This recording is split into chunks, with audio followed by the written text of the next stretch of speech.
the issue with regard to police numbers, etc., what's interesting is that they've had cuts and all the rest of it. They've attacked the Police Federation, and they've withdrawn some of the grant. I didn't know that Thatcher did the deal with the Police Federation, that they'd pay the salaries of all their general secretaries and things like that, so they sweetened them up. They gave them a pay rise, if you remember, at the same time as well to do their job. When they need the state, they'll do it again. You know, even the police numbers that there are now, there's contradictions here. They've cut them back, but they're heavily dependent on them. And I don't underestimate anything. You know, and if you look at what they've done, for example, take the FBU and the struggles we've had there, where the FBU have gone on strike now. What the government has done is brought in a private company. So instead of using the military, they've used a private company during strikes to maintain a minimal level of service. And I think you'll see more of that time and time again. And I think they'll be encouraging, my view is they'll be encouraging the police to do what is necessary. And it was interesting at the weekend, during the general election campaign, I was on the housing demonstration. We had the fast food demonstration in Whitehall. Then we moved down to the housing demonstration, 400 or 500 people, youngsters, friendly, nice atmosphere, carnival atmosphere. Cops stood back and marched around Parliament Square, etc. As soon as the election's over, same demonstration, larger numbers. Turns out the police were violent. And I think the message had gone after the general election: you shut this stuff down now. And I think that's what they'll do. But I think they'll, in their own way, and you can see, you do it if you're in terms of planning from their side. They haven't got the police numbers. They'll look for private agencies to do it. They'll encourage companies and corporations to protect themselves as well, just as they've done in the FBU dispute. And you don't have to be a conspiracy theorist when there's a conspiracy, to be frank, because that's the role of the state, isn't it, really? In terms of the crisis, funny you should say that. Next week, the Left Economic Advisory Panel, which Andrew is the director of, Andrew Fisher, we've organised a meeting of, I think it's about a dozen to 15 economists to talk about when is the next crash coming. Because the general view is all the ingredients for the last crash are currently present. The debt bubble's been built up, the suppression of wages not keeping up fast enough, even though there's an element of deflation taking place. Nevertheless, the housing prices have gone up dramatically. That meant that people are borrowing. Lending has been freed up again through the banks and finance sector, so the debt bubble's there. And you can see unless action is taken fairly quickly, literally, as you say, everyone's predicting within 2.5 years, and we have another economic crisis of sorts. Can I just say, on the narrative, let's get this thing on the narrative that they were pushing out, and all the candidates have somehow tried to address it, and most of them have fallen flat. This idea that Labour crashed the economy as a result of overspending on public services, we've allowed them to walk all over us on that one. I think we've just got to really challenge the narrative and turn it round. My view, I did a piece for The Guardian, there's a resonance of truth in it, in that Labour was part of the contribution of crashing the economy. But it was nothing to do with overspending. It was because we let the banks completely become deregulated. And we continued on from the Big Bang under Thatcher, right through Major, and then into Blair and Brown, complete deregulation of the finance sector. Who was the city minister then? Balls, Ed Balls. So you can see how the argument got purchased about the association of Labour and crashing the economy, but it wasn't about overspending. If you look at the spending levels of the last Labour government in relation to GDP, they never actually reached the levels of Thatcher or Major.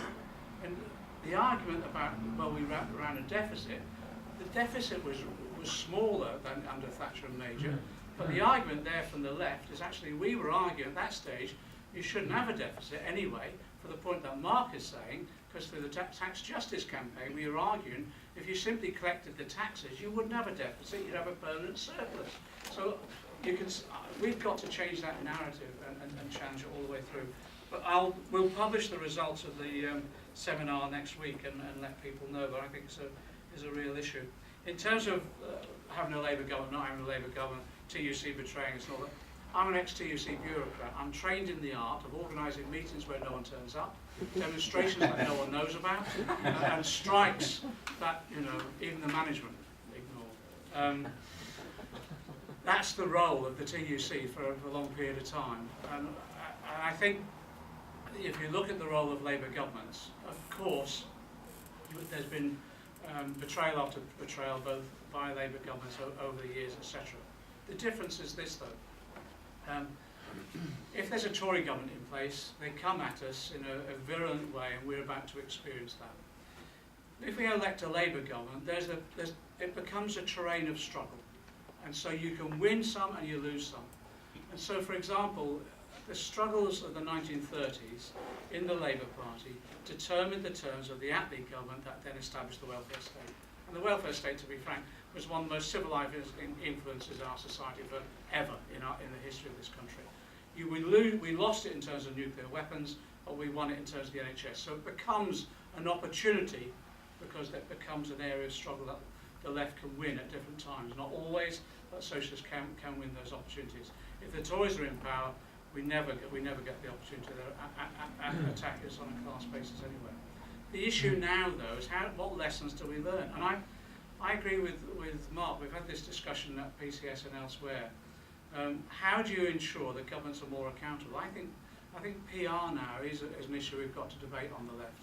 For a long period of time, I was a first past the post system but I voted for the alternative vote referendum last time in favour of it, and now I think we should open up the full debate, because I think there are voices that are not heard within Parliament, particularly from the socialist left itself.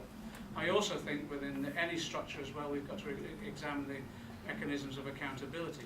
And one way of making a political party accountable is making sure they follow the line they lead. And that's why if you build up a resistance movement in a country, what happens is any political party that wants to get elected has to adapt its policies to that resistance movement. If you have a mass movement there, any politician will adapt their policies to ensure that they get elected. And I think that's the way forward for us at the moment. In terms of what happens for Labour in the future, it's interesting, this time round, in 2010, we got the left around its weakest, the campaign group were small numbers and all the rest of it. It's interesting. There was a reaction against Blairism, particularly in the northeast. In the northeast, it was used almost to sort of harvest constituencies to parachute people in. So from the northeast, we got Tony Blair, Peter Mandelson, Byers, Milgram, all of those. At the 2010 election, what happened was that constituencies revolted against that.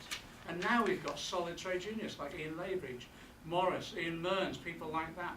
This time round, the constituencies in the selections, a lot of them have refused to have people parachuted in, and we've got a new left that have just come in.